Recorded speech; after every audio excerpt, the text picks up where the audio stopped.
Timeline Kannada ಹಾಗೂ YouTube, Facebook, ಇನ್ಸ್ಟಾಗ್ರಾಂನಲ್ಲಿ ಜಾಹೀರಾತನ್ನು ನೀಡಲು ಕೂಡಲೇ ಈ ನಂಬರ್ಗೆ ಕರೆ ಮಾಡಿ. ಎಸ್ ಸರ್, ಆರಾಮಾಗಿದ್ದಾರೆ ಸಾಹೇಬ್ರಿಗೆ ತಾನೇ ತಿಂಡಿ ಮಾಡಿ ಬಂದರು. ಆರೋಗ್ಯ ವಿಚಾರಿಸಿ ಅವ್ರ ಆಶೀರ್ವಾದ ತಗೊಂಡು ಬಂದೆ ಸರ್. ಆರಾಮಾಗಿದ್ದಾರೆ. ಆರಾಮಾಗಿ ಮಾತಾಡಿದ್ರು, ಒಂದು 5 ನಿಮಿಷ ಮಾತಾಡಿದ್ರು. ಆರಾಮಾಗಿದ್ದಾರೆ ಸರ್ ಸಾಹೇಬರು. ಆರೋಗ್ಯ ಸ್ಟೇಬಲ್ ಆಗಿದೆ, ಆರಾಮಾಗಿ ಆ್ಯಕ್ಟಿವ್ ಆಗಿದ್ದಾರೆ. ತುಂಬ ಆ್ಯಕ್ಟಿವ್ ಆಗಿ ಮಾತಾಡಿದ್ರು.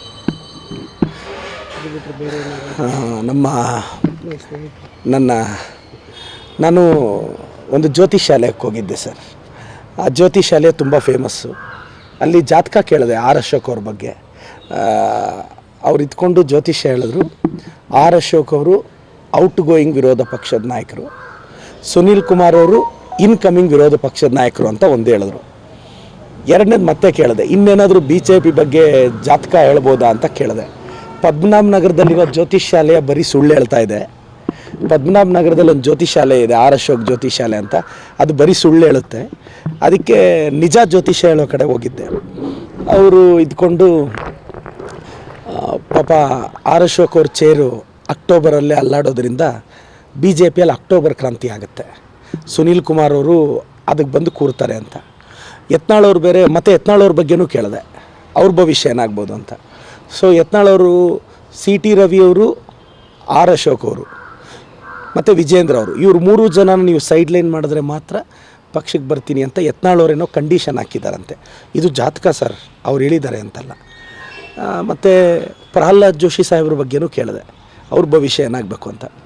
ಇವ್ರಿಗೆಲ್ಲ ಚೆಕ್ಮೇಟ್ ಇಟ್ಟು BJPಯಲ್ಲಿ ಮುಖ್ಯಮಂತ್ರಿ ಕ್ಯಾಂಡಿಡೇಟ್ ಆಗಬೇಕು ಅಂತ ಪ್ರಹ್ಲಾದ್ ಜೋಶಿ ಸಾಹೇಬರು ಅಂಡರ್ ಕರೆಂಟಲ್ಲಿ ಕೆಲಸ ಮಾಡ್ತಿದ್ದಾರಂತೆ. ಮತ್ತು ಇದು ಜಾತಕ ಸರ್, ಭವಿಷ್ಯ ಇದು. ಇವರೆಲ್ಲ ಒಂದು ಕಡೆ ಕಿತ್ತಾಡ್ತಿದ್ರೆ BL ಸಂತೋಷ್ ಅವರು ಸೈಲೆಂಟಾಗಿ ಡೆಲ್ಲಿಯಿಂದ ವರ್ಕ್ ಮಾಡ್ತಿದ್ದಾರಂತೆ, ಅದೊಂದು ಜಾತಕ. ಸೊ ಇಷ್ಟೆಲ್ಲ ಜಾತಕಗಳನ್ನ ತಿಳ್ಕೊಳ್ಳೋದು ಬಿಟ್ಟು ಆರ್ ಅಶೋಕಣ್ಣ ಪಾಪ ನಮ್ಮ ಪಾರ್ಟಿ ಆಂತರಿಕ ವಿಚಾರದ ಬಗ್ಗೆ ಮಾತಾಡ್ತಾರೆ. ಅಶೋಕಣ್ಣ ನಮ್ಮ ಪಕ್ಷದ ಆಂತರಿಕ ವಿಚಾರ, ನಮ್ಮ ಹೈಕಮಾಂಡ್ ಇದ್ದಾರೆ, ನಮ್ಮ ಖರ್ಗೆ ಸಾಹೇಬ್ರಿದ್ದಾರೆ, ನಮ್ಮ ಮುಖ್ಯಮಂತ್ರಿಗಳಿದ್ದಾರೆ, ಉಪಮುಖ್ಯಮಂತ್ರಿಗಳಿದ್ದಾರೆ, ಅವ್ರು ಮಾತಾಡ್ಕೊತಾರೆ. ಅಣ್ಣ ನಿಮ್ಮ ಜಾತಕ ನೀವು ನೋಡ್ಕೊಳ್ಳಿ, BJPಯಲ್ಲಿ ಅಕ್ಟೋಬರ್ ಕ್ರಾಂತಿ ನಡೆಯಲಿದೆ, ಆರ್ ಅಶೋಕ್ ಅವ್ರ ಚೇರಿಗೆ ಕಂಟಕವಿದೆ, ಆರ್ ಅಶೋಕ್ ಅವ್ರ ಚೇರಿನ ಮೇಲೆ ಸುನೀಲ್ ಕುಮಾರ್ ಅವರು ಕಣ್ಣು ಹಾಕಿದ್ದಾರೆ. ನೋಡಿ, ನೆನ್ನೆ ಸುನೀಲ್ ಅಣ್ಣ ಆ್ಯಕ್ಟಿವ್ ಆಗಿ ಹೋಗ್ಬಿಟ್ಟಿದ್ದಾರೆ. ಅವರು ಪಾಪ ಸುನೀಲ್ ಅಣ್ಣ ಕಾಯ್ತಾ ಇದ್ದಾರೆ ಯಾವಾಗ ಬಿಟ್ಕೊಡ್ತಾರೋ ಆರ್ ಅಶೋಕ್ ಅವರು ಅಂತ. ಆರ್ ಅಶೋಕ್ ಅಣ್ಣನೂ ಬೇಜಾರಾಗಿಬಿಟ್ಟಿದ್ದಾರೆ. ಸೊ BJP ಒಡೆದ ಮನೆ, BJP 100 ಮನೆ ಆಗಿದೆ. ಆ ಒಡೆದ ಮನೆಯಲ್ಲಿ ಏನೇನಾಗುತ್ತೋ ತಿಳ್ಕೊಬೇಕಷ್ಟೆ.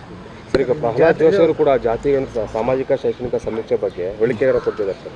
ಅಂದರೆ ಈಗ ಆಗ್ತಿರೋ ಒಂದು ಸಮೀಕ್ಷೆ ಏನಿದೆ, ಇದು ಮತಾಂತರಕ್ಕೆ ಪ್ರೇರಣೆ ಆಗುತ್ತೆ, ಉತ್ಸಾಹ ಆಗುತ್ತೆ ಅಲ್ಲ. ಪ್ರಹ್ಲಾದ್ ಜೋಶಿ ಸಾಹೇಬ್ರೆ, ಸಾಮಾಜಿಕ ಮತ್ತು ಶೈಕ್ಷಣಿಕ ಒಂದು ಏನು ಗಣತಿ ಮಾಡ್ತಿದ್ದೀವಿ ಅಂದರೆ ಪ್ರತಿಯೊಂದು ವರ್ಗ. ಈಗ ನಾನೊಂದು OBC ಹುಡುಗ ಸರ್, ನನಗೆ ಆಸೆ ಇರಲ್ವಾ ನನ್ನ OBC ಸಮುದಾಯದ ಎಜುಕೇಷನ್ ಸ್ಟೇಟಸ್ ಏನು, ಸೋಷಿಯಲ್ ಸ್ಟೇಟಸ್ ಏನು, ಎಷ್ಟು ಜನ ವಿದ್ಯಾವಂತರಿದ್ದಾರೆ, ಎಷ್ಟು ಜನ ಶಿಕ್ಷಣದಿಂದ ವಂಚಿತರಾಗಿದ್ದಾರೆ, ಒಂದು ಸ್ಟೇಟಸ್ ತಿಳ್ಕೊಳ್ಳೋದು ತಪ್ಪ?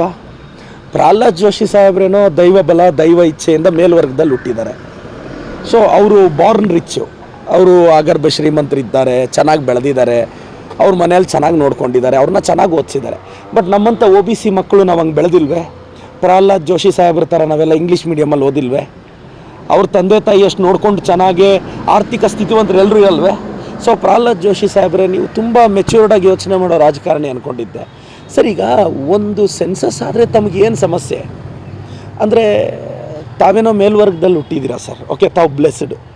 ನಾವೆಲ್ಲ ಸಾಮಾನ್ಯ ಕುಟುಂಬದ ಹುಡುಗರು ಸರ್, OBC ಸಮುದಾಯದ ಹುಡುಗರು, ನಾವೆಲ್ಲ ಚಿಕ್ಕ ಚಿಕ್ಕ ಸಮುದಾಯದ ಹುಡುಗರು. ನನ್ನ ಸಮುದಾಯದ ಸ್ಟೇಟಸ್ ನಮಗೆ ಗೊತ್ತಾಗಬೇಕು. ನನ್ನ ಸಮುದಾಯದಲ್ಲಿ ಸಾವಿರಾರು ಜನ ಮಕ್ಕಳು ಶಿಕ್ಷಣದಿಂದ ವಂಚಿತರಾಗಿದ್ದಾರೆ, ಈವನ್ ಮುಖ್ಯವಾಹಿನಿಗೆ ಬರೋಕ್ಕೆ ಫೇಲ್ ಆಗ್ತಿದ್ದಾರೆ. ಅದನ್ನು ತಿಳ್ಕೊಬೇಕು ಅಂದರೆ ಅದು ಇನ್ನು ತೇಜಸ್ವಿ ಸೂರ್ಯ ಇದ್ದಾರೆ, ಒಬ್ಬ ಜವಾಬ್ದಾರಿಯುತ ಸಂಸದನಾಗಿ ರಾಜ್ಯ ಸರ್ಕಾರ ಮಾಡ್ತಿರೋ ಸೆನ್ಸಸ್ಗೆ ಭಾಗವಹಿಸಬೇಡಿ ಅಂತಾರೆ. ಯಾಕೆ ನಿಮ್ಮ ನಂಬರ್ ಕಡಿಮೆ ಬರುತ್ತೆ ಅಂತ ಆತಂಕನ ತೇಜಸ್ವಿ ಸೂರ್ಯ ಅವರೇ? ಕೆಲವ್ರು ಏನು ಮಾಡಿದ್ರು ಅಂದರೆ ಸರ್, ಅವ್ರ ನಂಬರ್ಸ್ನ ಅಷ್ಟು ಇಷ್ಟು ಅಂತ ಪ್ರೆಸೆಂಟ್ ಮಾಡಿದರು. ಈಗ ಕೆಲವರಿಗೆ ಭಯ ಬಂದಿದೆ, ಆ ನಂಬರ್ಸ್ ನಿಜ ಗೊತ್ತಾಗ್ಬಿಟ್ರೆ ಏನಾಗುತ್ತೆ ಅಂತ. ದಯವಿಟ್ಟು ನಾನೊಂದು OBC ಹುಡುಗನಾಗಿ ವಿನಂತಿಸ್ತೀನಿ, ದಯವಿಟ್ಟು ಇದಕ್ಕೆ ಸಹಕರಿಸಿ. ಜ್ಯೋತಿಷ್ಯ ಕೇಳಿದ್ದೀನಿ ಅಂದರೆ BJP ಅವ್ರದ್ದು ಎಲ್ಲರದ್ದು ಜ್ಯೋತಿಷ್ಯ ಕೇಳಿದ್ರಿ, DK ಶಿವಕುಮಾರ್ ಅವ್ರ ಜ್ಯೋತಿಷ್ಯ ಕೇಳಿದ್ರೆ ಯಾವಾಗ CM ಆಗ್ತಾರೆ ಅಂತೇಳಿ ನಾನು ನವೆಂಬರ್ ಕ್ರಾಂತಿ ಅಂತ ಕೂಡ ನನಗೆ ನನ್ನ ಮುಖ್ಯಮಂತ್ರಿಗಳು, ನನ್ನ ಉಪಮುಖ್ಯಮಂತ್ರಿಗಳು ನನಗಿಬ್ಬರು 2 ಕಣ್ಣಿದ್ದಂಗೆ.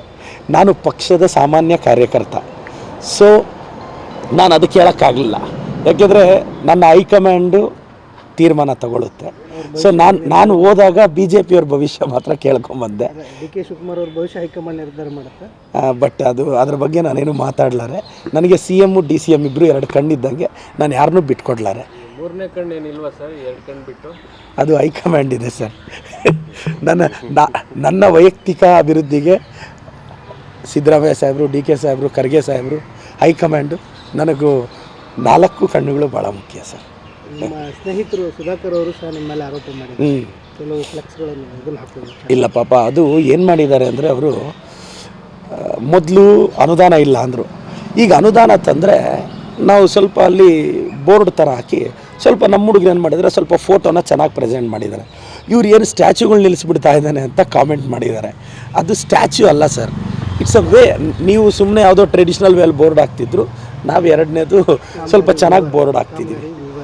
ಕಾಮಗಾರಿ ನೀಟಾಗಿ ಹಾಕಿದ್ದೀವಿ, ಸ್ವಲ್ಪ ಚೆನ್ನಾಗಿ ಫೋಟೋ ಗೀಟೋ ಬೋರ್ಡ್ ಎಲ್ಲ ಚೆನ್ನಾಗಿ ಹಾಕಿದ್ದೀವಿ. ಅವ್ರು ನೋಡಿದ್ರೆ ಇವ್ರೇನು ಸತ್ತೋಗೋಗಿ ಹಾಕ್ಸ್ಕೊಳ್ಳೋ ಬೋರ್ಡು ಬದುಕಿದ್ದಾಗೆ ಹಾಕ್ಸ್ಕೊತಾ ಇದ್ದಾರೆ ಅಂತ.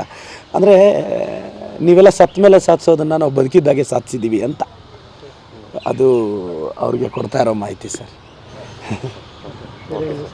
ಬೇರೆ ಅಷ್ಟೇ ಸರ್. ಅದೇ ಅಶೋಕಣ್ಣನ ಜ್ಯೋತಿಷ್ಯ ಜಾತಕ ನೋಡ್ಕೊಂಡು ಬಂದಿದ್ದೀನಿ, ಪ್ರಸಾದನೂ ತಂದಿದ್ದೀನಿ. ಅಶೋಕಣ್ಣವ್ರು ಏನಾದರೂ ಅಪಾಯಿಂಟ್ಮೆಂಟ್ ಕೊಟ್ಟರೆ, ಅಣ್ಣ ಅಕ್ಟೋಬರಲ್ಲಿ ನಿಮ್ಮ ಚೇರ್ಗೆ ಕ್ರಾಂತಿ ಇದೆ, ದಯವಿಟ್ಟು ಸುನೀಲ್ ಅಣ್ಣವ್ರಿಗೂ ಪ್ರಸಾದ ಆದರೆ ಸುನೀಲ್ ಅಣ್ಣನಿಗೆ ವಿಶ್ ಮಾಡಿ ಪ್ರಸಾದ ಕೊಟ್ಟು ಅಶೋಕಣ್ಣನಿಗೆ ಸೆಂಡ್ ಆಫ್ ಕೊಡೋಣ ಅಂತ.